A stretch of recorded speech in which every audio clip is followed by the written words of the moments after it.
तर बघा मित्रांनो, आजचे करंट अफेअरचे महत्त्वाचे प्रश्न तुमच्या समोर आहे आणि यामध्ये आपण करंट अफेअर विथ जीके हे पॉईंट घेत असतो। चला तर स्टार्ट करूया।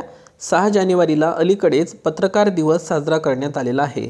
मग 6 जानेवारी हा दिवस पत्रकार दिवस म्हणून आपण का करतो? कारण 6 जानेवारी 1832 रोजी मराठी भाषेतील पहिलं वृत्तपत्र सुरू करण्यात आलेलं होतं आणि हे वृत्तपत्र सुरू केलं होतं बाळशास्त्री जांभेकर यांनी। आणि लक्षात असू द्या, 6 जानेवारी 1812ला बाळशास्त्री जांभेकर यांचा जन्मदिवस सुद्धा असतो। आणि बघा, 1812ला त्यांचा जन्म झाला होता आणि 8 जानेवारीला त्यांनी महाराष्ट्रामधील मराठी भाषेतील पहिलं दर्पण वृत्तपत्र सुरू केलं होतं, म्हणून आपण 6 जानेवारीला पत्रकार दिवस साजरा करतो। बाळशास्त्री जांभेकर यांचा जन्म पोंबुर्ले रत्नागिरी या ठिकाणी झालेला होता। हा एक पॉईंट लक्षात घ्या मित्रांनो। जर तुम्हाला विचारलं की निफाड या ठिकाणी कोणाचा जन्म झाला होता, तर या ठिकाणी न्यायमूर्ती रानडे यांचा जन्म झालेला होता। तुम्हाला जर विचारलं की टेंभू या ठिकाणी कोणाचा जन्म झालेला होता, तर गोपाळ गणेश आगरकर यांचा जन्म टेंभू या गावी झाला होता। न्यायमूर्ती रानडे यांचा जन्म निफाड या ठिकाणी झालेला होता, तर पोंबुर्ले या ठिकाणी जन्म बाळशास्त्री जांभेकर यांचा झालेला होता। महाराष्ट्राचे पहिले बृहस्पती म्हणून बाळशास्त्री जांभेकर यांना ओळखले जाते, तर महाराष्ट्राचे दुसरे बृहस्पती म्हणून कृष्णाशास्त्री चिपळूणकर यांना ओळखले जाते। आणि अलीकडे मेन्समध्ये हा प्रश्न विचारलेला आहे। मराठीचे जॉन्सन म्हणून, लक्षात घ्या, मराठीचे जॉन्सन म्हणून कृष्णशास्त्री चिपळूणकर यांना ओळखले जाते, तर विष्णुशास्त्री चिपळूणकर यांना मराठी भाषेचे शिवाजी म्हणून ओळखले जाते। तर हे सर्व पॉईंट्स तुम्ही इथे पाठ ठेवा। बघा, इथे पुढं काय दिलेलं आहे, 6 जानेवारी 1832ला दर्पण हे वृत्तपत्र मराठी भाषेतील पहिलं वृत्तपत्र सुरू करण्यात आलं होतं। तर नंतर 1840 मध्ये बाळशास्त्री जांभेकर यांनी दिग्दर्शन नावाचं मासिक सुद्धा सुरू केलेलं होतं। मित्रांनो, भारतातील पहिलं वृत्तपत्र जर विचारलं तर आपल्याला लक्षात ठेवायचं आहे बेंगॉल गॅझेट। 1780 मध्ये जेम्स ऑगस्ट हिकी याने बेंगॉल गॅझेट हे वृत्तपत्र सुरू केलेलं होतं। हा एक पॉईंट सर्वांनी इथे लक्षात ठेवा। त्यानंतर चर्चेमध्ये आहे सध्या अयोध्या। तर बघा, अयोध्या विमानतळाचे नामकरण वाल्मिकी आंतरराष्ट्रीय विमानतळ असे करण्यात आलेले आहे, कारण वाल्मिकी यांनी रामायण लिहिलेले होते। हा एक पॉईंट लक्षात ठेवा। त्यामुळे अयोध्या विमानतळाचे नामकरण वाल्मिकी आंतरराष्ट्रीय विमानतळ असे करण्यात आलेले आहे। आणि बघा, अयोध्याचं जुनं नाव काय होतं? फैजाबाद। आता अलीकडेच फैजाबादचं नवीन नामकरण अयोध्या असं करण्यात आलेलं आहे। तर बघा मित्रांनो, औरंगाबादचे नवीन नामकरण छत्रपती संभाजीनगर असे झालेले आहे। आणि महत्त्वाचं म्हणजे औरंगाबादचं जुनं नाव खडकी होतं आणि लक्षात घ्या, पुरातन काळामध्ये अशमक म्हणून सुद्धा ते ओळखले जात होते। ठीक आहे, अशमकचा ते एक भाग होते। मग आता एक महत्त्वाचा पॉईंट लक्षात ठेवा की लोकसंख्या। आता महत्त्वाचा पॉईंट काय आहे की भारतामध्ये सर्वाधिक लोकसंख्या 2011च्या जनगणनेनुसार कोणत्या स्टेटमध्ये आहे, तर ती आहे उत्तर प्रदेश, दुसरा क्रमांक लागतो महाराष्ट्राचा आणि तिसरा क्रमांक लागतो बिहारचा। ओके, तर क्षेत्रफळात प्रथम क्रमांक लागतो राजस्थान, दुसरा मध्य प्रदेश आणि तिसरा आहे महाराष्ट्र। कसं लक्षात ठेवा, आता हा भारत, इथे आहे राजस्थान, त्याच्या खाली आहे मध्य प्रदेश आणि याच्या खाली आहे महाराष्ट्र। असा जर क्रम पाठ ठेवला तर राजस्थान, त्याच्या खाली लक्षात ठेवायचं आहे मध्य प्रदेश आणि इकडे आपला महाराष्ट्र, म्हणजे क्षेत्रफळात महाराष्ट्र तिसरा आणि लोकसंख्येमध्ये दुसरा आहे। तर अशा पद्धतीनं अभ्यास करायचा असतो, म्हणजे तुमचे जे पॉईंट्स आहेत ते टोटली काय होतील, क्लिअर होतील। ओके, सो हा एक पॉईंट तुम्ही इथे लक्षात घ्या। ओके, क्षेत्रफळानं सर्वात लहान राज्य विचारलं तर लक्षात ठेवायचं आहे गोवा, आणि लोकसंख्येने सर्वात लहान राज्य विचारलं तर ते लक्षात ठेवायचं आहे सिक्कीम। तर हे दोन्ही पॉईंट लक्षात ठेवा। ओके, क्षेत्रफळात सर्वात लहान गोवा आणि इकडे बघा लोकसंख्येमध्ये सर्वात लहान सिक्कीम आहे। चला, सर्वाधिक सायबर गुन्हे होणारे राज्य कोणते आहे? ज्या राज्यामध्ये सर्वाधिक सायबर गुन्हे झालेले आहे तर ते राज्य आहे मित्रांनो तेलंगणा, आणि सेकंड नंबरवर आहे महाराष्ट्र। भ्रष्टाचारामध्ये प्रथम क्रमांक महाराष्ट्राचा लागतो, तर सायबर गुन्ह्यामध्ये दुसरा क्रमांक लागतो आणि पहिला क्रमांक आहे सायबर गुन्ह्यामध्ये तेलंगणा। संगणकाशी संबंधित जे काही गुन्हे आहे त्याला सायबर गुन्हे असं म्हटलं जाते। आता बघा, आंध्र प्रदेश आणि तेलंगणाची संयुक्त राजधानी हैदराबाद राहणार होती, कारण आंध्र प्रदेशमधून तेलंगणा 2 जून 2014 रोजी बाहेर पडलेले होते। तेव्हा 10 वर्षासाठी संयुक्त राजधानी राहणार होती हैदराबाद, 2014 ते 24, म्हणजे 10 वर्षासाठी। आता कसं आहे, परीक्षेमध्ये 15 वर्ष वगैरे करू शकते, तर आपण लक्षात ठेवायचं 10 वर्ष। आणि बघा, एक्झॅक्टली 2024 मध्ये आता 10 वर्ष पूर्ण होत आहे, त्यामुळे हा प्रश्न रिपिटेशनमध्ये आता येऊ शकतो। आंध्र प्रदेशची राजधानी कोणती होणार आहे मग? तर ती होणार आहे विशाखापट्टणम। मला वाटते पहिले अमरावती होणार होती सिंगापूरच्या धर्तीवर, आणि हे अमरावती जे शहर होतं ते कृष्णा नदीकाठी वसलेलं होतं। मात्र आता विशाखापट्टणम होणार आहे राजधानी। ओके, आणि तेलंगणाची राजधानी राहणार आहे मग हैदराबाद। ओके, सो हा एक पॉईंट तुम्हाला इथे लक्षात ठेवायचा आहे। तेलंगणाची राजधानी राहणार आहे हैदराबाद। हा एक पॉईंट तुम्हाला इथे लक्षात ठेवायचा आहे। एक पॉईंट हा एक्स्ट्रा लक्षात ठेवा की भारतातील पहिले आदिवासी विद्यापीठ मुलुगू तेलंगणा या राज्यामध्ये सुरू करण्यात येणार आहे। So it's a very very important point. त्यानंतर पहा आता ब्रिक्स परिषद। आता मित्रांनो ब्रिक्स परिषद इम्पॉर्टंट आहे कारण ब्रिक्स परिषदेमध्ये आता नवीन 5 देश ॲड झालेले आहे। मागच्या लेक्चरमध्ये मी ते तुम्हाला सांगितलेले आहे, Egypt, Iran, Ethiopia, Saudi Arabia आणि एक आहे संयुक्त अरब अमिरात, असे 5 देश आणि इकडे ब्राझील, रशिया, इंडिया, चायना आणि साऊथ आफ्रिका, तर असे टोटल 10 देश झालेले आता ब्रिक्स या संघटनेचे। तर ब्रिक्स संघटनेची 15वी परिषद तुम्हाला विचारली जाऊ शकते 2023 मध्ये कुठे भरलेली आहे, तर जॉन्सबर्ग दक्षिण आफ्रिका या ठिकाणी भरलेली होती। तर 16वी भरणार आहे मित्रांनो आता कझान रशिया या ठिकाणी 2024ला। त्यामुळे माझ्याकडून हा प्रश्न तुम्ही मोस्ट एमपी करा, सो महत्त्वाचा आहे, लक्षात ठेवा। त्यानंतर पहा लक्षद्वीप। आता सध्या लक्षद्वीप हा केंद्रशासित प्रदेश चर्चेमध्ये आहे कारण भारताचे जे पंतप्रधान आहे नरेंद्र मोदी यांनी लक्षद्वीपला भेट दिलेली आहे। हा एक पॉईंट तुम्हाला सर्वांना माहीत आहे। लक्षद्वीपची निर्मिती हे 1 नोव्हेंबर 1956 मध्ये झालेली होती। लक्षद्वीप हा 36 बेटांचा समूह आहे आणि त्यापैकी 10 बेटांवर तिथं वस्ती आढळते। मित्रांनो लक्षद्वीप हा सर्वात छोटा केंद्रशासित प्रदेश आहे ज्याचं क्षेत्रफळ आहे फक्त 32 चौरस किलोमीटर। अमिनीदीव, मिनिकॉय आणि लॅकीदीव मिळून लक्षद्वीप नामकरण 1973 मध्ये करण्यात आलं होतं आणि तुम्ही बघा या घटनेला 2023 मध्ये 50 वर्ष पूर्ण झालेले आहे। त्यामुळे हा पॉईंट मी इथं कव्हर करून दिलेला आहे।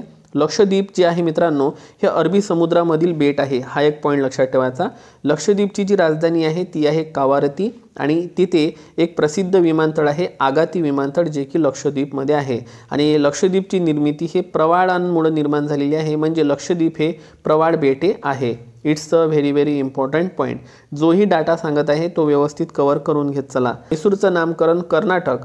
म्हैसूरचं नामकरण कर्नाटक हे 1973 मध्ये करण्यात आलं होतं। हा पण एक पॉईंट लक्षात घ्या कारण या घटनेला सुद्धा 50 वर्ष पूर्ण झालेले आहे। आता आपण लक्षद्वीपशी संबंधित काही महत्त्वाचे पॉईंट कव्हर करूया। दीव आणि मिनिकॉय यांच्या दरम्यान किती डिग्रीची गॅप आहे मित्रांनो बघा, तर ते आहे 8 डिग्री। त्यानंतर पहा लक्षद्वीप आणि मिनिकॉयमध्ये आहे 9 डिग्री आणि लक्षात घ्या अंदमान आणि निकोबार किती डिग्रीने वेगळे झालेले आहे, तर 10 डिग्रीने ते वेगळे झालेले आहे। हा एक पॉईंट लक्षात ठेवा मित्रांनो। ओके, सो इथं कसं लक्षात ठेवा मी 8 इथे लक्षात ठेवा लक्ष्मी 9 आणि अंदमान आणि निकोबार 10। कसं लक्षात ठेवा मी 8 त्यानंतर लक्ष्मी 9 आणि अंदमान निकोबार 10। तुम्हाला लक्षात राहील म्हणजे मालदीव मिनिकॉय आलं तर 8 करायचं, लक्ष्मी म्हणजे लक्षद्वीप आणि मिनिकॉय आलं तर 9 करा आणि अंदमान निकोबार म्हटलं तर 10। यामध्ये जोड्या लावणीमध्ये प्रश्न ऑलरेडी विचारले गेलेले आहे आणि आता विचारले पण जाऊ शकते। ओके, आणि शेवटचा प्रश्न आहे मालदीवचे अलीकडे नवीन राष्ट्रपती कोण झालेले आहे, तर मोहम्मद मियुझू नावाचे व्यक्ती हे मालदीवचे नवीन राष्ट्रपती झालेले आहे। आशिया खंडातील सर्वात लहान दुसऱ्या क्रमांकाचा, ओके इथं करा, आशिया खंडातील तो दुसऱ्या क्रमांकाचा सर्वात लहान देश आहे मालदीव। ओके लक्षात ठेवा। आणि इक्युवेरिन युद्ध सराव भारत आणि मालदीव दरम्यान साजरा करण्यात आलेला आहे। भारत आणि मालदीव सध्या न्यूजमध्ये आहे, तुम्हाला सर्वांना माहीत आहे, त्यामुळे इक्युवेरिन युद्ध सराव तुम्हाला विचारला जाऊ शकते। ओके, तर बघा मित्रांनो लेक्चरमध्ये जर एखादा पॉईंट माझ्याकडून बाय मिस्टेक जर चुकलेला असेल तर तुम्ही एकदा तो स्वतः चेक करत चला। ओके, कारण चुका माझ्याकडून पण होऊ शकतात। ओके, तरीही आणि प्रत्येक गोष्टीला चेक करूनच मी तुम्हाला माहिती प्रोव्हाइड करण्याचा प्रयत्न करत असतो। ओके, आणि प्रश्न आहे आरबीआयचे सध्या गव्हर्नर कोण आहेत, तर ते आहे शक्तिकांत दास आणि शक्तिकांत दास हे आरबीआयचे 25वे गव्हर्नर आहे। मित्रांनो एक पॉईंट लक्षात असू द्या, ब्रेटन वूड्स परिषद होती 1944 मध्ये भरलेली। त्या 1944च्या परिषदमध्ये 2 महत्त्वाच्या जागतिक संस्था स्थापन करण्यात आल्या होत्या। यामध्ये एक होती वर्ल्ड बँक ज्याला जागतिक बँक म्हटले जाते आणि एक आहे IMF। आणि या 2 संस्थेची स्थापना ही 1944 मध्ये करण्यात आली असली त्यामुळे याला ट्विन सिस्टर या नावाने सुद्धा ओळखले जाते या 2 संस्थांना।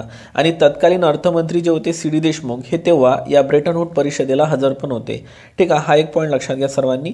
आणि आपल्याला एक माहीत असलं पाहिजे की IMF आणि वर्ल्ड बँक मधला IMF आणि वर्ल्ड बँकमध्ये एक मायक्रो फरक हा आहे की IMF अल्पकालीन कर्ज देते तर वर्ल्ड बँक हे दीर्घकालीन कर्ज देते।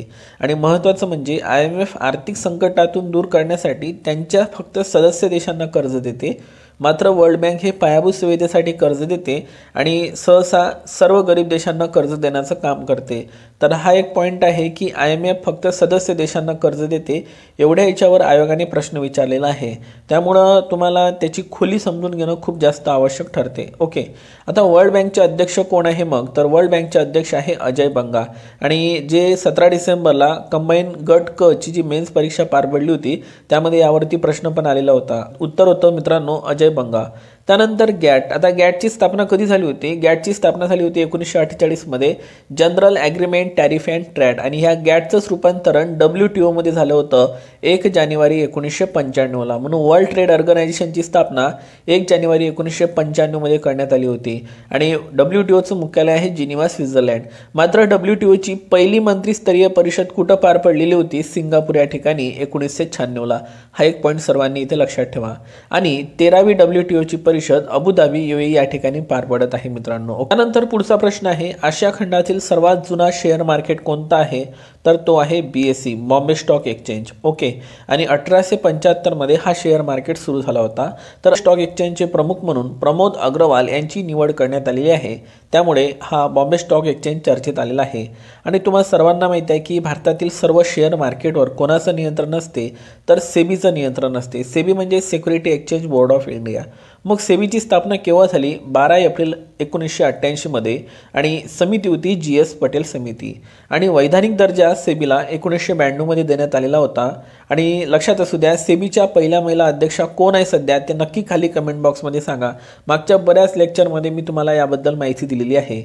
देशातील पहिली AI म्हणजे होते आर्टिफिशियल इंटेलिजन्स म्हणजे कृत्रिम बुद्धिमत्ता सिटी, शहर कोणतं ठरलेलं आहे? तर ते ठरणार आहे मित्रांनो लखनौ।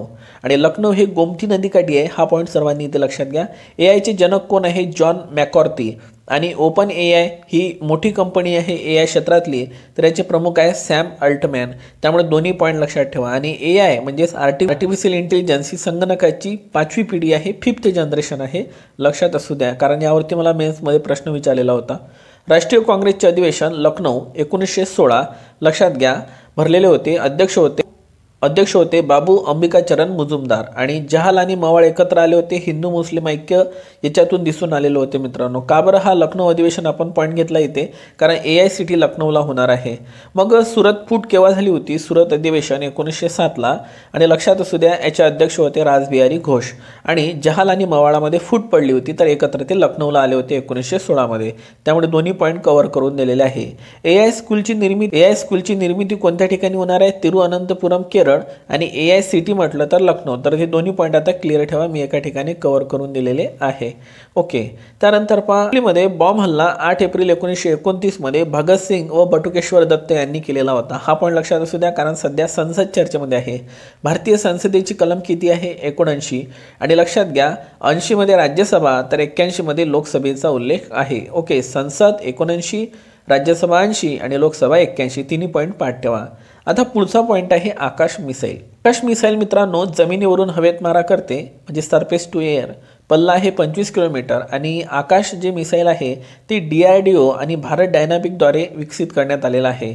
DRDOचा फुल फॉर्म होतो defence research and development organisation. स्थापना झाली आहे 1 जानेवारी 1958ला, आणि सध्याचे अध्यक्ष आहे त्याचे समीर V कामत। सो DRDOवर प्रश्न येणे अपेक्षित आहे, व्यवस्थित पाठ करून घ्या। आकाश क्षेपणास्त्राची आपण विक्री पण केलेली आहे अर्मेनियाला, आणि हा करार झालेला आहे मित्रांनो 6000 कोटी रुपयामध्ये। ओके, सो लक्षात ठेवा देश आहे अर्मेनिया। अस्त्रशक्ती युद्ध सराव पार पडला होता श्रीलंका, जे की आंध्र प्रदेशमधलं ठिकाण आहे, त्या ठिकाणी ही चाचणी वगैरे झाली होती, आकाश मिसाईलची चाचणी झालेली होती तेव्हा। T20 मध्ये सर्वात जास्त स्कोर 314 मध्ये 3 विकेट लक्षात घ्या नेपाळ या संघाने बनवलेला आहे मंगोलिया टीम विरुद्ध। सो T20 मधला हा आंतरराष्ट्रीय लेवलचा सर्वात मोठा स्कोर आहे, 314 वर 3 विकेट नेपाळ या संघाने बनवलेला आहे। त्यानंतर पुढचा प्रश्न, राष्ट्रीय काँग्रेसची स्थापना ही 28 डिसेंबर 1885ला झालेली होती। ठिकाण होतं मुंबई, गोकुलदास तेजपाल संस्कृत विद्यालय। सुरुवातीला हे अधिवेशन पुण्याला होणार होतं, परंतु तिथं कॉलरा साथ आल्यामुळं हे मुंबईला झालेलं होतं। मग काँग्रेसची स्थापना 28 डिसेंबर 1885ला झाली होती, तर अध्यक्ष होते रमेशचंद्र बॅनर्जी, आणि लॉर्ड डफरिनच्या काळामध्येच राष्ट्रीय काँग्रेसची स्थापना झाली होती।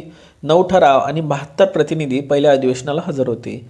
आणि लक्षात असू द्या, लॉर्ड डफरीन यांची पत्नी लेडी डफरीन, तर लेडी डफरीनच्या नावानं फंड हा पंडिता रमाबाई यांनी काढलेला होता. आरोग्य क्षेत्रासंबंधित त्यांची कामगिरी खूप मोठी होती, लक्षात असू द्या. तर पहिले 4 अधिवेशन आपल्याला पेपरमध्ये नक्कीच विचारले जातात, ते आपण क्लिअर करूया. 1885चं पहिलं अधिवेशन मुंबईला भरलं होतं. अध्यक्ष होतो एम एस चंद्र बॅनर्जी, ते ख्रिश्चन समुदायातून होते.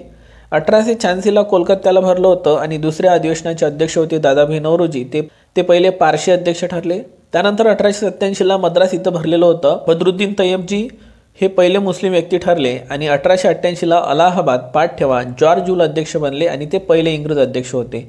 सो 85, 86, 87, 88 तुम्हाला ठिकाणांचाही क्रम लावा असं विचारू शकते किंवा अध्यक्षांचा क्रम लावा असं विचारू शकते. आणि लक्षात घ्या, धर्मानुसार सांगा, ते पण अशा पद्धतीनं आपल्याला प्रश्न विचारू शकते.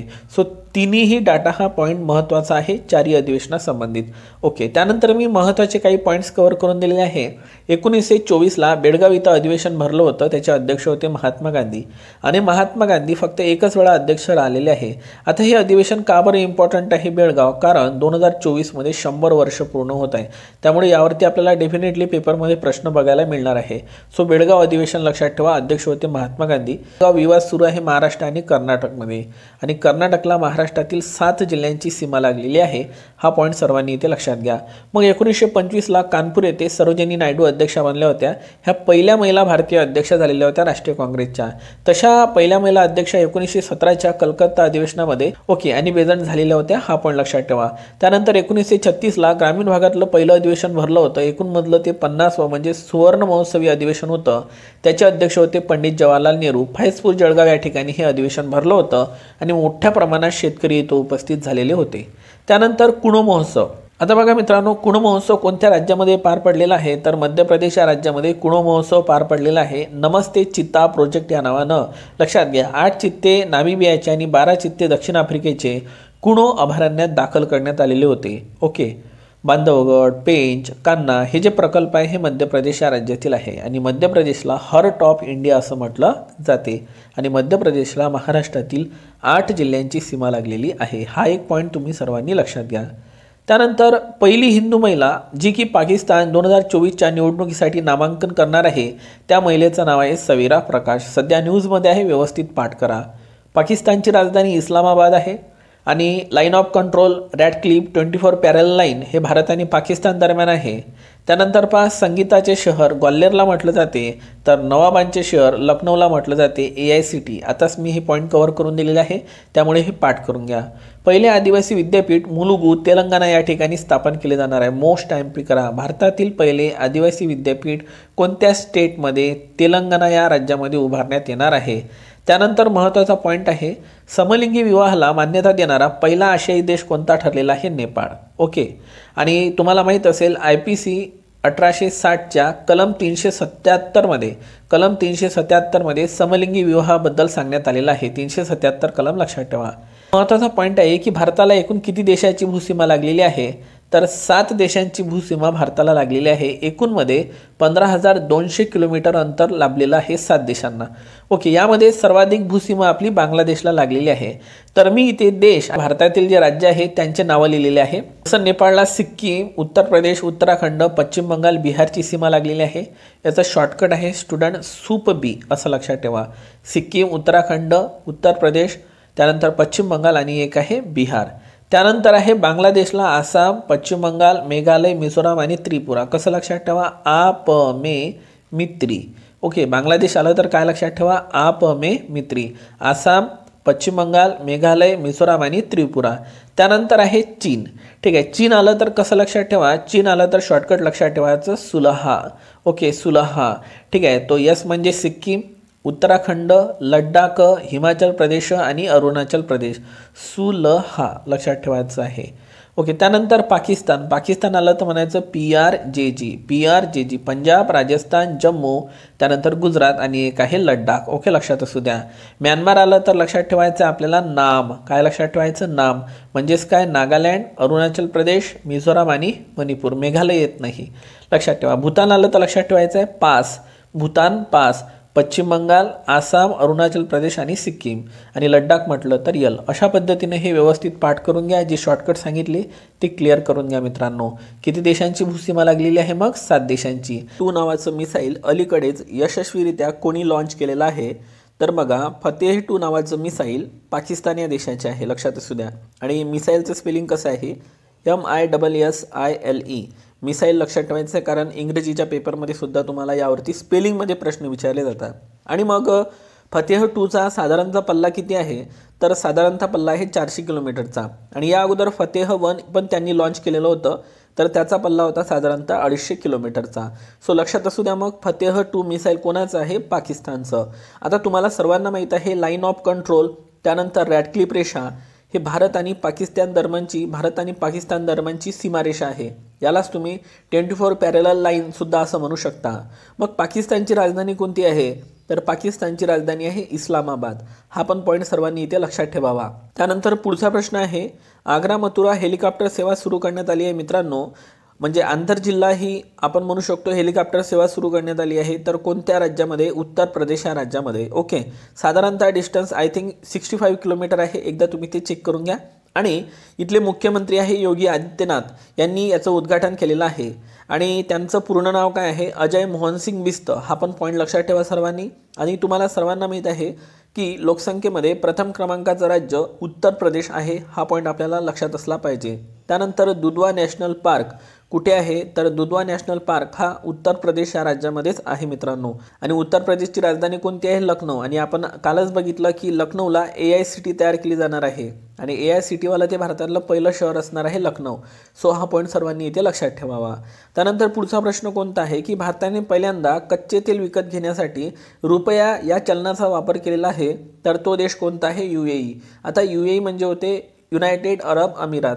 आणि लक्षात असू द्या, याच्यामध्ये एकूण 7 प्रांत येतात, जसं की दुबई, शारजाह, अबुधाबी या पद्धतीनं. तर बघा मित्रांनो, अलीकडेच COP28ची जी परिषद आहे ते दुबई UAE या ठिकाणी पार पडलेली आहे. COP28 लक्षात ठेवा. मग COP27 कुठं पार पडली होती? आपण बघितली होती शर्म अल शेख इजिप्त या ठिकाणी COP27 पार पडली होती. तर COP26 ग्लासगो स्कॉटलँड या ठिकाणी पार पडलेली होती. आणि महत्त्वाचं म्हणजे जे येणारी COP29 आहे ती बाकू अझरबैजान या ठिकाणी पार पडणार आहे. मग ही जी COP आहे, कॉन्फरन्स ऑफ पार्टी, हे कशा संबंधित आहे? तर हवामान बदला संबंधित आहे. आणि COP1 जी होती मित्रांनो ती 1995 मध्ये बर्लिन जर्मनी या ठिकाणी पार पडलेली होती. त्यामुळे हे सर्व पॉईंट्स तुम्हाला इथे आता पाठ ठेवायचे आहे. त्यानंतर पहा, झॉम्बी डिअर डिसीज सध्या चर्चेमध्ये आहे. डिअर म्हणजे होते हरिण आणि एक प्राणी आहे रेनडिअर. तर बघा, डिअरचं स्पेलिंग जर DRRE आलं तर हे डिअर म्हणजे हरिण होते. आणि DEAR जर आलं तर हे डिअर म्हणजे प्रिय होते. एवढा फरक लक्षात ठेवा. आणि मग हा जो डिसीज आहे स्टुडंट, हा येलोस्टोन नॅशनल पार्कमध्ये आढळलेला आहे. आणि हे नॅशनल पार्क अमेरिका या ठिकाणी आहे. हे जगातील मोठे नॅशनल पार्क आहे. सो वन लाईनरसाठी पाठ ठेवा की येलोस्टोन हे चर्चेतील नॅशनल पार्क कोणत्या देशातील आहे? अमेरिका. अमेरिका म्हणजे होते USA, United state of America. आणि आपल्या सर्वांना एक पॉईंट माहीत आहे, जे आपल्या घटनेमध्ये जे मूलभूत हक्क आहे मित्रांनो, याचा स्रोत अमेरिका आहे. म्हणजे मूलभूत हक्क आपण हे अमेरिकेकडून घेतले आहे. हा पॉईंट तुम्ही इथे लक्षात ठेवावा. ओके, चला, जगातील सर्वात मोठे दुसरे हिंदू मंदिर कोणत्या ठिकाणी उभारण्यात येत आहे? न्यू जर्सी USA या ठिकाणी. ओके, लक्षात असू द्या. तर स्टॅच्यू ऑफ इक्विलिटी मेरीलँडला अमेरिकेमध्येच उभारला जात आहे. तर हा पुतळा आहे डॉक्टर बाबासाहेब आंबेडकर यांचा. हा पण पॉईंट लक्षात असू द्या. त्यानंतर हिंदू वारसा महिना घोषित करणारं अमेरिकेतलं कोणता स्टेट ठरलेला आहे? जॉर्जिया. म्हणजे न्यू जर्सी, मेरीलँड आणि जॉर्जिया हे तिन्ही पॉईंट तुम्ही व्यवस्थित पाठ करून घ्या, कारण येणाऱ्या कालावधीमध्ये आपल्यावर नक्कीच प्रश्न दिसणार आहे. जगातील 8वे आश्चर्य अंकर कोरवाट मंदिर ठरलेले आहे. आपण मागं पण हा प्रश्न कव्हर केला होता. तर हे जगातील 8वं आश्चर्य आहे. या 8 आश्चर्यामध्ये आपलं ताजमहल सुद्धा याच्यामध्ये लक्षात असू द्या. ओके, ताजमहल सुद्धा आहे. हा पण पॉईंट लक्षात असू द्या. तर 8वं आश्चर्य अंकर कोटवाट मंदिर ठरलेलं आहे कंबोडिया या देशातील. मोस्ट इम्पॉर्टंट पॉईंट करा. आणि हे मंदिर कोणत्या देवाचे आहे? तर भगवान विष्णू यांचे हे मंदिर आहे. हा पॉईंट पाठ ठेवा, कारण यावरती प्रश्न येणे आता आपल्याला अपेक्षित आहे. मोस्ट MP करा. त्यानंतर पंजाबराव देशमुख, त्यांचं टोपण नाव आहे मित्रांनो भाऊसाहेब. त्यांचा जन्म 27 डिसेंबर 1898ला. तर पंजाबराव देशमुख यांचा जन्म 27 डिसेंबर 1898 रोजी झाला होता. आणि महत्त्वाचं म्हणजे त्यांच्या जन्माला 125 वर्ष पूर्ण झालेले आहे. त्यामुळे हा पॉईंट पाठ ठेवणं आवश्यक आहे. त्यांचा जन्म पापड, नांदगाव, खंडेश्वर, अमरावती या ठिकाणी झालेला होता. त्यांचं मूळ आडनाव कदम हे होतं. त्यांच्या आईचे नाव राधाबाई तर वडिलांचे नाव शामराव असे होते. त्यांचं उच्च शिक्षण हे फर्ग्युसन कॉलेजमध्ये झालं होतं. आणि लक्षात असू द्या, फर्ग्युसन कॉलेजची स्थापना पुणे 1885 मध्ये करण्यात आलेली होती. 20 डिसेंबर 1906ला ढाका बांगलादेश या ठिकाणी मुस्लिम लीगची स्थापना झाली होती. तेव्हा मात्र बांगलादेश निर्माण व्हायचा होता, कारण बांगलादेशची निर्मिती 1971 मध्ये झालेली होती. ठीक आहे. मात्र आता जे ढाका आहे ते बांगलादेशमध्ये आहे. सो 30 डिसेंबर 1906ला ढाका या ठिकाणी स्थापना झाली होती.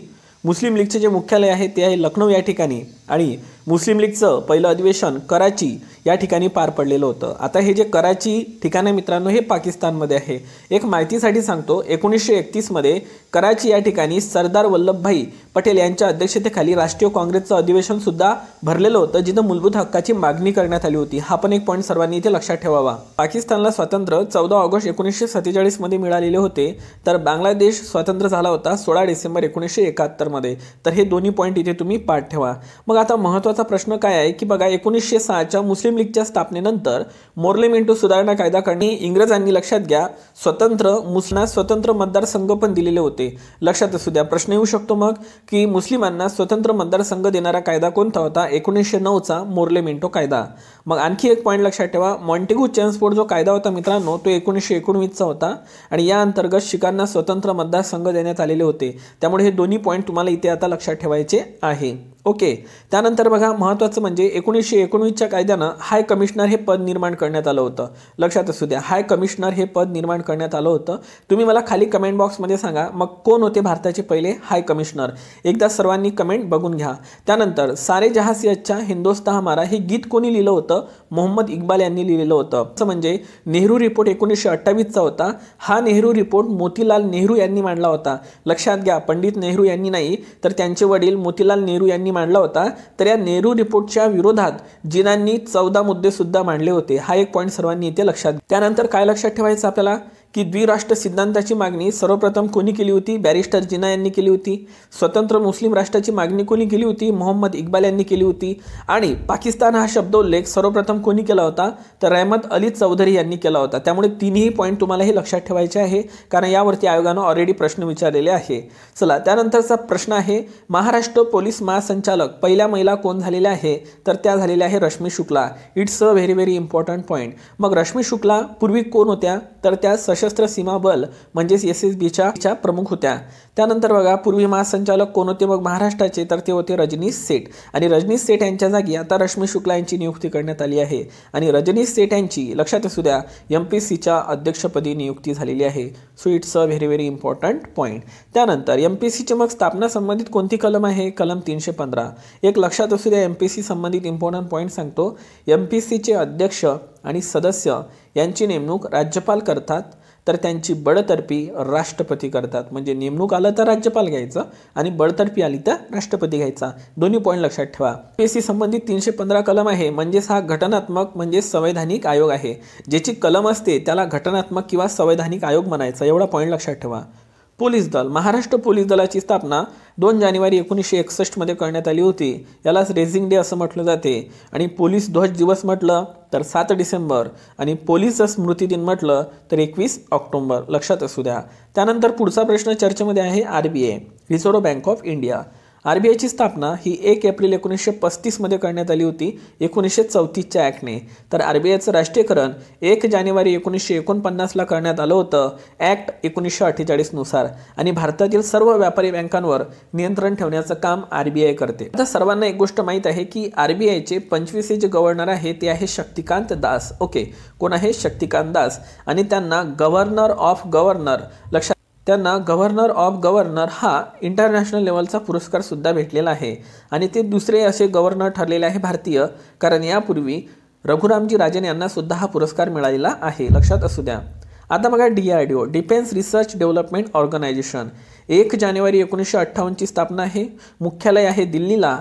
आणि DRDOचे प्रमुख आहे समीर व्ही कामत, कारण अलीकडेच DRDOनं आकाश या क्षेपणास्त्राची यशस्वी चाचणी घेतलेली आहे. ओके, सो लक्षात असू द्या. महाराष्ट्र राज्य क्रीडा दिवस म्हणून साजरा केला जाणार आहे. येणारी जी 15 जानेवारी असणार आहे मित्रांनो, तो महाराष्ट्राचा राज्य क्रीडा दिवस असणार आहे पहिला, कारण खाशाबा जाधव यांच्या जन्मदिनाच्या दिवशी महाराष्ट्र सरकारने महाराष्ट्र राज्य क्रीडा दिन घोषित केलेला आहे. ते कुस्तीपटू होते, लक्षात असू द्या. आणि महत्त्वाचं म्हणजे हेलसिंकी 1952ला जी ऑलिम्पिक भरली होती त्या ऑलिम्पिकमध्ये त्यांनी भारताला पहिलं पदक जिंकून दिलेलं होतं, जे की कुस्तीमधलं पहिलं पदक होतं आणि ते कांस्य पदक होतं, लक्षात असू द्या. कारण खाशाबा जाधव यांच्यावर प्रश्न येणार आहे मित्रांनो. 29 ऑगस्टला मग आपला राष्ट्रीय क्रीडा दिवस असतो. राज्य क्रीडा दिवस म्हटलं तर 15 जानेवारी. दोन गोष्टीला एवढा फरक लक्षात ठेवायचा आहे तुम्हाला, तिथला एवढा फरक तुम्ही लक्षात ठेवा. त्यानंतर 29 ऑगस्टला कोणाचा जन्मदिवस असतो मित्रांनो, तर मेजर ध्यानचंद यांचा जन्मदिवस असतो. त्यांना हॉकीचे जादूगार सुद्धा म्हटलं जाते. आणि अवॉर्डचे पूर्वीचे नाव होते राजीव गांधी खेलरत्न अवॉर्ड. हा अवॉर्ड 1992ला सुरू झाला होता. 21 मध्ये नामकरण मेजर ध्यानचंद खेलरत्न पुरस्कार करण्यात आलेले आहे आणि क्रीडा क्षेत्रातला आता हा सर्वोच्च क्रीडा पुरस्कार आहे.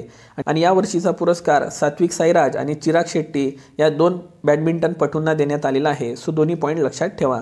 त्यानंतर करंट अफेअरमध्ये काय महत्त्वाचं आहे, 16व्या वित्त आयोगाचे अध्यक्ष म्हणून अरविंद पानगडिया यांची नियुक्ती करण्यात आलेली आहे. स्टुडंट लक्षात असू द्या, ठीक आहे. 2026 पासून त्यांची नियुक्ती होतील. हे एप्रिलबद्दल मी कन्फर्म नाही आहे, परंतु 2026 लक्षात ठेवा. 16व्या वित्त आयोगाचे अध्यक्ष कोण, अरविंद पानगडिया. आणि बघा वित्त आयोगाची कलम घटनेमध्ये 280 आहे, आपल्या सर्वांना माहीत आहे. आणि स्थापना आहे, लक्षात घ्या, राष्ट्रपतीद्वारे वित्त आयोगाची स्थापना 5 वर्षाकरता केली जाते. आणि लक्षात असू द्या, वित्त आयोग हा घटनात्मक आयोग आहे, कलम 280 आणि शिफारसी आहे त्याच्या 281. हा पण पॉईंट लक्षात ठेवा. मग वित्त आयोगाचं काम काय आहे, केंद्र आणि राज्य यांच्यात कर महसुलाचे काय करणे, वाटप करणे.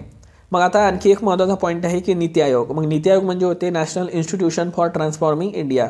नीती आयोगाची स्थापना 1 जानेवारी 2015मध्ये करण्यात आलेली होती. अध्यक्ष पंतप्रधान असतात.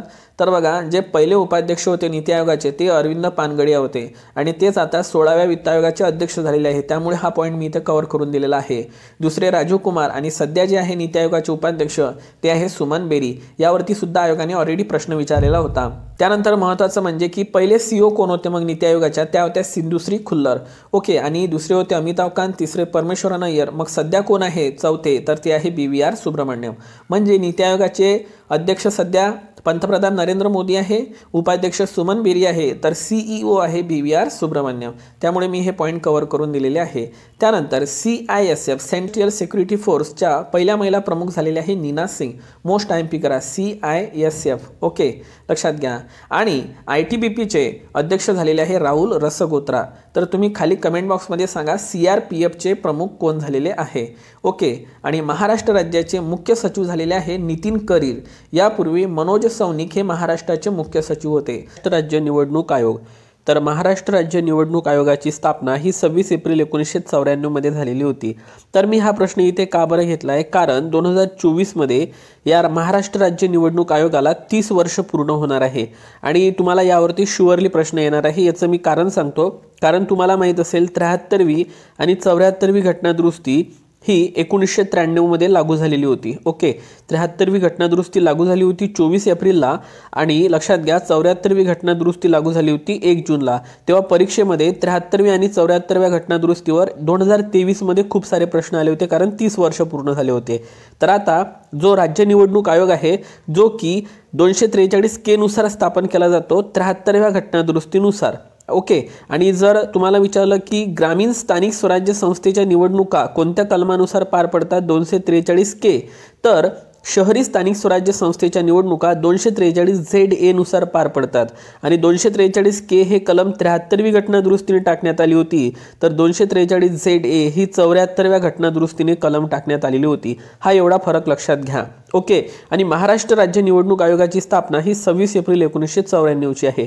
म्हणजेच आता 2024 मध्ये या घटनेला 30 वर्ष पूर्ण होत आहे. त्यामुळे हा प्रश्न इम्पॉर्टंट आहे. मग एक मायक्रो पॉईंट मी तुम्हाला इथे सांगतो मित्रांनो, की महाराष्ट्र राज्य निवडणूक आयोगाचे मुख्य आयुक्त आणि इतर आयुक्त जे असतात त्यांची नियुक्ती राज्यपाल करतात, मात्र बडतर्फी राष्ट्रपती करते. हा एक पॉईंट सर्वांनी इथे लक्षात घ्या. म्हणजे कसं, तर आपल्या इथे MPSC आहे, म्हणजे महाराष्ट्र लोकसेवा आयोग. आता तुम्हाला सगळ्यांना माहित आहे की महाराष्ट्र लोकसेवा आयोगाचे अध्यक्ष रजनीश सेठ हे झालेले आहे. तर बघा मित्रांनो, त्यांची जी नियुक्ती केली ते राज्यपालांनी केलेली आहे. आणि बघा, जे MPSCचे अध्यक्ष सदस्य असतात त्यांची बडतर्फी राष्ट्रपती करतात. म्हणजे महाराष्ट्र निवडणूक आयोगासारखीच तुम्हाला नियुक्ती आणि बडतर्फी लक्षात ठेवायची आहे MPSCची. ओके. हा एक पॉईंट लक्षात ठेवायचा आहे आपल्याला. ओके. कारण या महाराष्ट्र राज्य निवडणूक आयोगावर आपल्याला आता 100% प्रश्न येण्याचे काय आहे, चान्सेस आहे. सो लक्षात असू द्या, महाराष्ट्र राज्य निवडणूक आयोग 26 एप्रिल 1994चा आहे. नियुक्ती राज्यपाल करतात आणि बडतर्फी राष्ट्रपती करतात. चला 243 के नुसार ग्रामीण स्थानिक स्वराज्य संस्थेच्या निवडणुकामधला के लक्षात ठेवा आणि कलम 243 ZA नुसार शहरी स्थानिक स्वराज्य संस्थेच्या निवडणुका पार पडते. म्हणजे स्थानिक स्वराज्य संस्थेच्या निवडणुका कोण घेते तर तो घेतो महाराष्ट्र राज्य निवडणूक आयोग. म्हणजे जिल्हा परिषद, पंचायत समिती, ग्रामपंचायत, त्यानंतर महानगरपालिका, नगर परिषद आणि नगरपंचायत यांच्या निवडणुका राज्य निवडणूक आयोग घेते. मात्र विधानसभा आणि विधान परिषदेच्या निवडणुका लक्षात घ्या महाराष्ट्र राज्य निवडणूक आयोग घेत नाही. तर ह्या निवडणुका कोण घेते? विधानसभा आणि विधान परिषदेच्या निवडणुका केंद्रीय निवडणूक आयोग घेतो. मग केंद्रीय निवडणूक आयोगाची कलम कोणती आहे? कलम 324 आणि भाग 15 मध्ये केंद्रीय निवडणूक आयोग येतो मित्रांनो. ओके, सो लक्षात ठेवायचं जसं लोकसभा राज्यसभेच्या निवडणुका केंद्रीय निवडणूक आयोग घेतो त्याच पद्धतीनं विधानसभा आणि विधान परिषदेच्या सुद्धा निवडणुका केंद्रीय निवडणूक आयोग घेतो. म्हणजेच राज्य निवडणूक आयोगाचं फक्त एकच काम आहे स्थानिक स्वराज्य संस्थेच्या निवडणुका घेणे. ओके, आय होप की हा प्रश्न आता तुम्हाला चांगला समजलेला असेल. मग महाराष्ट्र राज्य निवडणूक आयोगाचे पहिले मुख्य निवडणूक आयुक्त कोण होते? थेट प्रश्न विचारला जाणार. तर लक्षात घ्या देना चौधरी. दुसरे होते YL राजवाडे. तिसरे होते नंदलाल. एकूण मधल्या चौथ्या आणि पहिल्या महिला होत्या मुख्य निवडणूक आयुक्त आपल्या महाराष्ट्राच्या नीला सत्यनारायण. मोस्ट IMP क्वेश्चन खरा. त्यानंतर महाराष्ट्राचे मुख्य निवडणूक आयुक्त झाले होते JS सहारिया. आणि आता सध्या आहे मित्रांनो आपले महाराष्ट्र राज्य निवडणूक आयुक्त ते आहे UPS मदान. तर या पद्धतीनं हे सर्व मी क्रमानं तुम्हाला इथे कव्हर करून दिलेले आहे. व्यवस्थित ते पाठ करा. मात्र पहिले पाठ असू द्या कारण तुम्हाला माहित आहे हा आयोग 1994चा आहे आणि 2024 मध्ये याला 30 वर्ष पूर्ण होत आहे. त्यामुळे तुम्हाला पहिले पण मुख्य निवडणूक आयुक्त विचारू शकते. जसं आपला केंद्रीय निवडणूक आयोग जो आहे कलम 324 नुसार त्याचे पहिले मुख्य निवडणूक आयुक्त सुकुमार सेन होते. पहिल्या महिला मुख्य निवडणूक आयुक्त VS रमादेवी होत्या. ओके, त्या पद्धतीनं तुम्हाला महाराष्ट्र राज्याचे जर पहिले मुख्य निवडणूक आयुक्त विचारले तर उत्तर घ्यायचं आहे देना चौधरी आणि सध्याचे कोण आहे UPS मदान. तर या पद्धतीने क्लिअरिटी ठेवायची अभ्यासामध्ये. चला 2024 मध्ये 18वी लोकसभा निवडणूक पार पडणार आहे. तर 2024 मध्येच 15वी महाराष्ट्राची विधानसभा निवडणूक सुद्धा पार पडणार आहे आणि ह्या दोन्ही निवडणुका कोण घेणार? केंद्रीय निवडणूक आयोग. कलम 324 नुसार केंद्रीय निवडणूक आयोगाची स्थापना केली जाते. ओके, सो दोन्ही पॉईंट लक्षात ठेवा. आता एक पॉईंट मी एक्स्ट्रा कव्हर करून दिलेला आहे. केंद्रीय महिला आयोग कायदा जो आहे तो 1990चा आहे आणि या कायद्यानुसार 1992 मध्ये केंद्रीय महिला आयोग स्थापन करण्यात आला होता. मग केंद्रीय महिला आयोगाच्या पहिल्या महिला अध्यक्षा कोण होत्या? त्यांचं नाव आहे जयंती पटनाईक. लक्षात ठेवायचं आपल्याला. ओके, जयंती पटनाईक ह्या पहिल्या महिला आयोगाच्या अध्यक्षा होत्या. केंद्रीय महिला आयोगाच्या अध्यक्षा होत्या. आता सध्या कोण आहे तर त्या आहे रेखा शर्मा. आणि मग बघा या केंद्रीय महिला आयोगाच्या धर्तीवर 1993 मध्ये तत्कालीन मुख्यमंत्री होते शरदचंद्र पवार. तर यांच्या काळामध्ये महाराष्ट्र राज्य महिला आयोगाची काय करण्यात आली होती? स्थापना करण्यात आलेली होती 1993 मध्ये. सो हे तिन्ही पॉईंट आता व्यवस्थित तुम्ही लक्षात ठेवा. त्यानंतर महाराष्ट्र पोलीस फोर्स जे आहे मित्रांनो आपलं पोलीस दल हे 2 जानेवारी 1961 ला स्थापन करण्यात आलं होतं. याला रेझिंग डे म्हटलं जाते. म्हणजे आपल्या महाराष्ट्र पोलीस दल म्हणजे आपल्या महाराष्ट्र पोलीस दलाची स्थापना 2 जानेवारी 1961 मध्ये झाली होती. आपल्या महाराष्ट्र पोलीस दलाचं ब्रीद वाक्य आहे सदरक्षणाय खलनिग्रहणाय. त्यानंतर चिन्ह आहे चांदणीच्या आत पंजा. हे तुम्हाला माहित आहे. हे महाराष्ट्र पोलीसचं चिन्ह आहे. गडद निळा रंग आहे आणि पोलीस स्मृती दिवस हा 21 ऑक्टोबरला असतो. तर पोलीस ध्वज दिवस हा 7 डिसेंबरला असतो. लक्षात असू द्या. आणि पोलीस हा विषय राज्यसूचीमध्ये येतो. चला पुढचा करंट अफेअरचा प्रश्न डिस्कस करूया. मृत्यूदंडाची शिक्षा जेलमध्ये रूपांतरित करणारा देश कोणता ठरलेला आहे? कतार. ठीक आहे, लक्षात घ्या. कतारमध्ये आपले 8 नौदल अधिकारी अडकलेले होते. तुम्हाला सर्वांना माहीत आहे. त्या संबंधित हे पॉईंट आहे. लक्षात असू द्या. इंटरनॅशनल कोर्टचं मुख्यालय कुठं आहे तर बघा हेग या ठिकाणी आहे आणि हेग हे कुठं आहे? नेदरलँडमध्ये आहे. लक्षात घ्या. सो इंटरनॅशनल कोर्टचं मुख्यालय कुठं आहे तर हेग लक्षात ठेवायचं आहे. नेदरलँडमधलं ठिकाण. 2 जानेवारी 1881 ला मग काय झालं? 2 जानेवारी 1881 ला मराठा वृत्तपत्र सुरू करण्यात आलं होतं जे की इंग्रजी भाषेमध्ये होतं आणि संपादक होते लोकमान्य टिळक. रविवारी प्रकाशित केलं जात होतं. तिथून 2 दिवसानं 4 जानेवारी 1881 ला केसरी वृत्तपत्र सुरू झालं जे की मराठी भाषेमध्ये होतं आणि मंगळवारी प्रकाशित होत होतं आणि याचे संपादक होते गोपाळ गणेश आगरकर. मात्र मग गोपाळ गणेश आगरकर आणि लोकमान्य लोकमान्य टिळक यांच्यात आधी सामाजिक सुधारणा की राजकीय सुधारणा यामध्ये वादविवाद झाले आणि म्हणून केसरीचा राजीनामा 1887 मध्ये गोपाळ गणेश आगरकर यांनी दिला होता आणि मग गोपाळ गणेश आगरकर यांनी 1888 मध्ये स्वतःचं वृत्तपत्र काढलं होतं सुधारक. लक्षात असू द्या, कोणतं वृत्तपत्र? सुधारक. आणि मग सुधारकच्याही 2 आवृत्त्या होत्या. एक मराठी आवृत्ती होती ज्याचे संपादक होते स्वतः गोपाळ गणेश आगरकर आणि इंग्रजी आवृत्तीचे सुधारक होते गोपाळकृष्ण गोखले. तर हे सर्व पॉईंट्स मित्रांनो तुम्ही व्यवस्थित काय करून घ्या, पाठ करून घ्या, कारण अलीकडेच 2 जानेवारी आणि 4 जानेवारी तारीख गेलेली आहे. त्या अनुषंगानं मी हा जीके मधला पॉईंट कव्हर करून देत आहे. चला, पेट्रो कॅपिटल म्हणून कोणत्या राज्याने घोषणा केलेली आहे? तर पेट्रो कॅपिटल म्हणून गुजरात या राज्याने घोषणा केलेली आहे. मग गुजरातचे मुख्यमंत्री कोण आहे? तर ते आहे भूपेंद्र पटेल. गुजरातचे राज्यपाल कोण आहे? आचार्य देवव्रत. लक्षात असू द्या. सो गुजरात लक्षात ठेवायचं आहे. मग मला सांगा, गुजरातला आपल्या महाराष्ट्राची सीमा लागलेली आहे का? तर हो, गुजरातला महाराष्ट्राची सीमा लागलेली आहे आणि गुजरातला आपल्या महाराष्ट्रातील 4 जिल्हे लागलेले आहे. याच्यामध्ये एक लागलेला आहे पालघर. लक्षात असू द्या, पालघरची सीमा लागली आहे. त्यानंतर नंदुरबार आहे. ओके, त्यानंतर धुळे आहे. ओके, आणि त्यानंतर आहे नाशिक. असे 4 जिल्हे जे आहे लक्षात घ्या, हे गुजरातला लागलेले आहे आपल्या महाराष्ट्रातले. एमपीला 8 लागले आहे आणि कर्नाटकला 7 जिल्हे आपल्या महाराष्ट्रातील लागलेले आहे. लक्षात असू द्या. सर्वात मोठा स्टील उत्पादक देश कोणता आहे जगातला? तर तो आहे चीन आणि सेकंड नंबर लागतो मित्रांनो आपला भारताचा. म्हणून तुम्हाला प्रश्न येऊ शकते की सर्वात मोठा स्टील उत्पादक पहिला देश चीन, तर भारताचा कितवा क्रमांक लागतो? 2रा क्रमांक लागतो. लक्षात असू द्या. आणि स्टील सिटी महाराष्ट्रातील कोणत्या शहराला म्हटलं जाते? तर जालना शहराला म्हटलं जाते. आणि तुम्हाला एक प्रश्न हा पण माहीत आहे की महाराष्ट्रामधील 29वी महानगरपालिका जालना ठरलेली आहे. 28वी महानगरपालिका इचलकरंजी होती, जी की कोल्हापूरमध्ये होती. सो हा पॉईंट लक्षात असू द्या. नंतर बघा, राष्ट्रीय युवा महोत्सव 2024. आता तुम्हाला सगळ्यांना माहीत आहे की 12 जानेवारीला आपल्या इथे राष्ट्रीय युवा दिवस साजरा केला जातो, कारण या दिवशी स्वामी विवेकानंदजी यांचा जन्म झालेला होता. सो 12 जानेवारीला आपल्या इथं जेव्हा राष्ट्रीय युवा महोत्सव भरला जातो त्यासाठी शहर निवडलेलं आहे नाशिक. लक्षात असू द्या. सो महाराष्ट्रातील शहर आहे, त्यामुळे तुम्हाला यावरती प्रश्न येणे आहे. मग तुम्हाला माहीत आहे सर्वांना की कुंभमेळा नाशिक या ठिकाणी गोदावरी नदीवर भरतो. भारतात 4 ठिकाणी कुंभमेळा भरतात. जसं की बघा इथे दिलेला आहे नाशिक गोदावरी, उज्जैनला शिप्रा नदीकाठी, हा महत्त्वाचा पॉईंट आहे. प्रयागराजला गंगा नदीकाठी आणि हरिद्वारला सुद्धा गंगा नदीकाठी. सो हे 4 ठिकाणं आहे, व्यवस्थित लक्षात ठेवा. मग महाकुंभमेळा दर किती वर्षांनी भरतो? तर महाकुंभमेळा दर 144 वर्षांनी भरत असतो, तर कुंभमेळा दर 12 वर्षांनी भरत असतो. 12चा वर्ग लक्षात ठेवा, 144 सहज लक्षात राहते. ओके, चला मग आता नाशिकचा उल्लेख आला तर आपल्याला माहित आहे सर्वांना की विदा सावरकर जे होते त्यांची कर्मभूमी एक प्रकारे नाशिक ही होती मित्रांनो. 1999ला राष्ट्रभक्त समूह स्थापन करण्यात आलं होतं. मग 1900ला मित्रमेळा संघटना आणि मग मित्रमेळाचं रूपांतरण अभिनव भारतमध्ये करण्यात आलेलं होतं आणि अभिनव भारत ही संघटना यंग इटली या चळवळीवर आधारित होती. ओके, यंग इटली चळवळ कोण सुरू केली होती? Joseph Mazzini. आणि तुम्हाला माहित असेल की विदा सावरकर यांनी जोसेफ मॅझिनी यांचं चरित्र सुद्धा लिहिलेलं आहे, तर त्या संबंधित हा पॉईंट मी इथं कव्हर करून दिलेला आहे. यंग बंगाल चळवळ हे हेनरी लुईस आणि डेरिजिओ जे होते यांनी ही तयार केलेली होती. लक्षात असू द्या, यंग बंगाल चळवळ. पण यंग इटली म्हटलं तर जोसेफ मॅझिनी. यंग वृत्तपत्र हे कोणाचं होतं? Young India. ओके, सॉरी, इथं यंग इंडिया करा.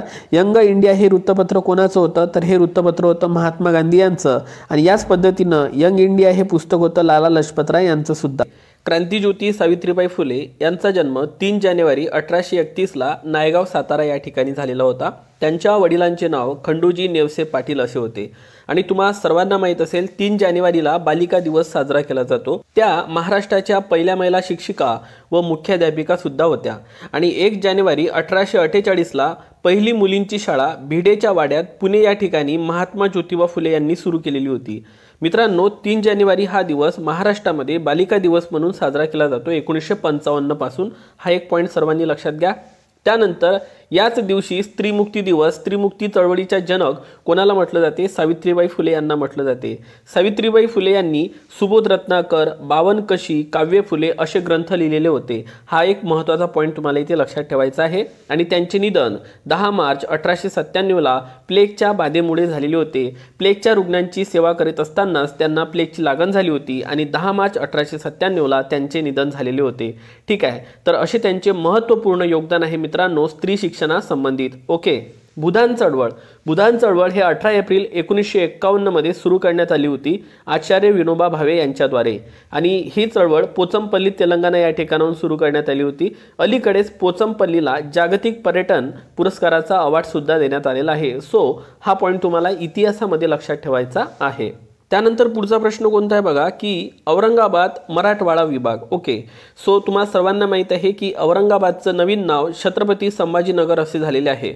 म्हणजेच मराठवाडा विभागामध्ये एकूण 8 जिल्हे येतात. त्या 8 जिल्ह्यामध्ये सर्वाधिक क्षेत्रफळ बीड या जिल्ह्याचं आहे. तर सर्वात लहान जिल्हा कोणता आहे क्षेत्रफळाने, तर तो आहे हिंगोली. सो हे दोन्ही पॉईंट महत्त्वाचे आहे, लक्षात ठेवा. औरंगाबाद विभागामध्ये एकूण 8 जिल्हे येतात. त्या 8 जिल्ह्यामध्ये सर्वाधिक क्षेत्रफळ कोणत्या जिल्ह्याचं आहे, तर ते आहे बीड आणि सर्वात लहान जिल्हा क्षेत्रफळाने आहे हिंगोली. ओके, लक्षात असू द्या. तर बघा नायगाव एक ठिकाण आहे ते बीडमध्ये आहे, तर ते मोरांसाठी प्रसिद्ध आहे. हा पण एक पॉईंट लक्षात ठेवा. त्यानंतर बीडला हृदयाच्या आकाराचा जिल्हा म्हटलं जाते आणि ऊसतोड कामगारांचा जिल्हा बीडलाच म्हटलं जाते. हा एक पॉईंट तुम्ही सर्वांनी इथे लक्षात ठेवा. त्यानंतर करंट अफेअर मधला पुढचा प्रश्न आहे लिओनेल मेसी यांचा जर्सी नंबर 10 निवृत्त करण्याची घोषणा अर्जेंटिना फुटबॉल टीमने केलेली आहे. ठीक आहे, लक्षात असू द्या. सो लिओनेल मेसी यांचा जर्सी नंबर आहे 10. तर क्रिस्टियानो रोनाल्डो हे सुद्धा प्रसिद्ध खेळपटू आहे पोर्तुगीजचे, तर त्यांचा जर्सी नंबर लक्षात असू द्या, जर्सी नंबर 7. ओके, त्यानंतर बघा लिओनेल मेसी यांनी फिफा वर्ल्ड कप फुटबॉल 2022 विजेता संघ होता अर्जेंटिना. ओके, लक्षात असू द्या. आणि त्यांनी फ्रान्स या संघाचा पराभव केला होता. म्हणजे विजेता अर्जेंटिना, उपविजेता आहे फ्रान्स. म्हणजेच लिओनेल मेसी कोणत्या देशाचे खेळाडू आहे, अर्जेंटिना. हा एक पॉईंट लक्षात असू द्या. तुम्हाला सर्वांना माहित असेल की 8व्यांदा बॅलन डी ऑर पुरस्कार लिओनेल मेसी यांना मिळालेला आहे. त्यानंतर पुढचा प्रश्न आहे CISF म्हणजे सेंट्रल इंडस्ट्रियल सिक्युरिटी फोर्सच्या पहिल्या महिला प्रमुख कोण झालेल्या आहे, तर त्या झालेल्या आहे नीना सिंग. आणि CISF ची स्थापना ही 10 मार्च 1969 मध्ये करण्यात आलेली होती. तर CRPF म्हणजे सेंट्रल रिझर्व्ह पोलीस फोर्सचे प्रमुख कोण झालेले आहे, तर ते झालेले आहे अनिल दयाल सिंग. लक्षात असू द्या. ओके, CRPF ची स्थापना केव्हा झाली हे एकदा तुम्ही चेक करून घ्याल. ओके, आता बघा BSF ची स्थापना आहे 1 डिसेंबर 1965. तर BSF चे प्रमुख झालेले आहे नितीन अग्रवाल. हा एक पॉईंट लक्षात ठेवा सर्वांनी. त्यानंतर पाहता 26 जानेवारीला आंतरराष्ट्रीय सीमा शुल्क दिवस असतो. विधान चुकी बरोबर, तर बरोबर आहे. 26 जानेवारीला आंतरराष्ट्रीय सीमा शुल्क दिवस असतो. ओके, त्याचप्रमाणे आपला गणराज्य दिवस सुद्धा, प्रजासत्ताक दिन सुद्धा 26 जानेवारीला असतो.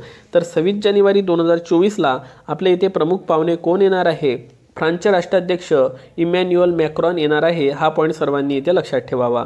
ओके, त्यानंतर पहा भारत आणि UAE दरम्यान डेझर्ट सायक्लोन नावाचा युद्ध सराव अलीकडे पार पडलेला आहे. त्याचप्रमाणे भारत आणि UAE मध्ये जायद तलवार, डेझर्ट ईगल हे युद्ध सराव पार पडलेले आहे. सो हे पॉईंट आहे महत्त्वाचे, लक्षात असू द्या. आता बघा जगातील सर्वात मोठे वाळवंट कोणते आहे, तर ते आहे मित्रांनो अंटार्क्टिका. ओके, आणि ते थंड वाळवंट आहे कारण तिथे बर्फ मोठ्या प्रमाणात आहे. मात्र जगातील सर्वात उष्ण वाळवंट कोणते आहे, ते आहे सहारा. आणि कोरडे वाळवंट कोणते आहे, ॲटाकामा, जे की दक्षिण अमेरिकेमध्ये येते. तर भारतामध्ये जे वाळवंट आहे त्या वाळवंटाचं नाव आहे थर वाळवंट आणि हे वाळवंट राजस्थान या राज्यामध्ये आहे. लक्षात असू द्या, भारतामध्ये सर्वाधिक क्षेत्रफळ राजस्थान या राज्याचेच आहे. म्हणजे क्षेत्रफळात प्रथम क्रमांक कोणाचा लागतो, राजस्थानचा. आता हे थोडं इंग्लिशमधला पॉईंट मी इथे कव्हर करून देतो. DEER आलं, डिअर म्हणजे ते होते हरिण आणि DEAR आलं तर प्रिय. प्रमाणे डेझर्टचा अर्थ होते वाळवंट, पण डेझर्टमध्ये DS आला तर ते होते मिठाई, मिष्टान्न. ओके, शिप म्हणजे होते मेंढी, तर हे शिप म्हणजे होते जहाज. SHIP आलं तर ते होते जहाज. तर असे काही समान उच्चाराचे शब्द असतात जे आपल्याला इंग्रजीमध्ये विचारले जातात. मी एक इंग्रजीचं लेक्चर पण टाकलेलं होतं आणि तुम्हाला माहिती आहे की त्याच्यामधून प्रश्न पण आलेले होते. तर असे पॉईंट्स कव्हर करत चला. कर्कवृत्त, विषुववृत्त आणि मकरवृत्त या तिन्हींना छेदून जाणारी कोणती नदी आहे जगातील, तर ती आहे लिम्पोपो नदी. लक्षात असू द्या. भारतातील कर्कवृत्तामधून कोणती नदी जाते, तर ती आहे मही नदी. लक्षात असू द्या. कर्कवृत्त, विषुववृत्त आणि मकरवृत्त हे तीनही वृत्त कोणत्या खंडातून जातात, तर तो खंड आहे मित्रांनो आफ्रिका खंड. आफ्रिका खंडाला अज्ञात खंड, काळा खंड सुद्धा म्हटलं जाते. मग भारतातून कर्कवृत्त जाते का, तर हो, भारताच्या मध्यभागातून कर्कवृत्त जाते आणि ते एकूण 8 राज्यातून जाते. हा पॉईंट लक्षात ठेवा. आणि रेखावृत्त जे गेलेलं आहे भारतातून ते 5 राज्यातून गेलेलं आहे, हे पण लक्षात ठेवा. माझ्याकडून हा चार्ट जो आहे हा सर्वच्या सर्व काय करा, तुम्ही पाठ करून घ्या. परीक्षेत यावरती प्रश्न येणार आहे मित्रांनो. त्यानंतर ई सॉईल म्हणजे होते इलेक्ट्रॉनिक सॉईल. तर इलेक्ट्रॉनिक सॉईलचा शोध कोणत्या देशामध्ये लागलेला आहे तर स्वीडन या देशामध्ये लागलेला आहे, लक्षात असू द्या, हा महत्त्वाचा पॉईंट आहे. मग आता सॉईल म्हणजे होते मृदा. मग जागतिक मृदा दिवस कधी असतो तर लक्षात असू द्या, जागतिक मृदा दिवस असतो 5 डिसेंबरला. So it's a very very important point. आणि हायड्रोपॉनिक वनस्पती म्हणजे काय असतात, ज्या पाण्यावर जगतात त्यांना हायड्रोपॉनिक वनस्पती म्हटलं जाते, लक्षात असू द्या.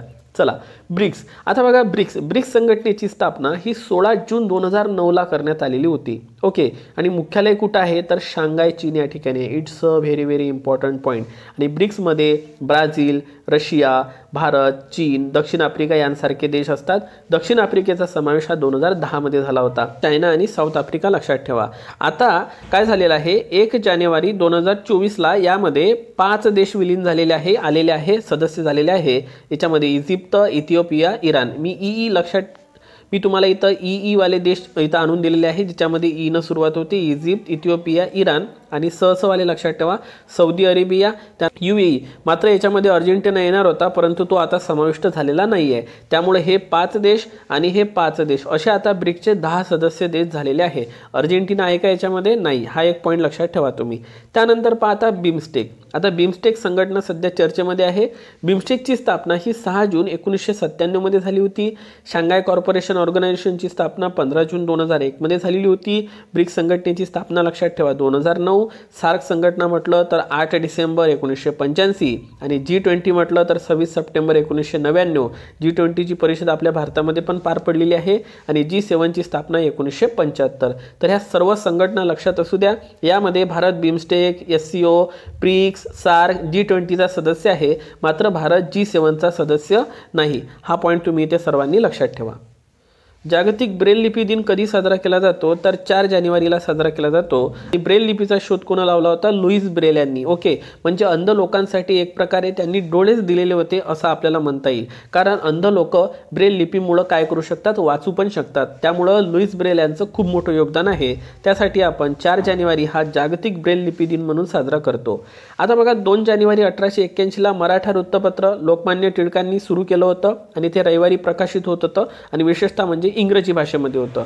त्यानंतर 4 जानेवारी 1881ला तिथून 2 दिवसांनी केसरी वृत्तपत्र सुरू केलं होतं आणि त्याचे संपादक होते गोपाळ गणेश आगरकर आणि हे मंगळवारी प्रकाशित होत होतं. मात्र मराठा हे इंग्रजीमध्ये होतं. एक मराठा वृत्तपत्र होतं मित्रांनो मराठीमध्ये, ते आचार्य अत्रे यांनी सुरू केलं होतं. हा पण एक पॉईंट लक्षात ठेवा तुम्ही.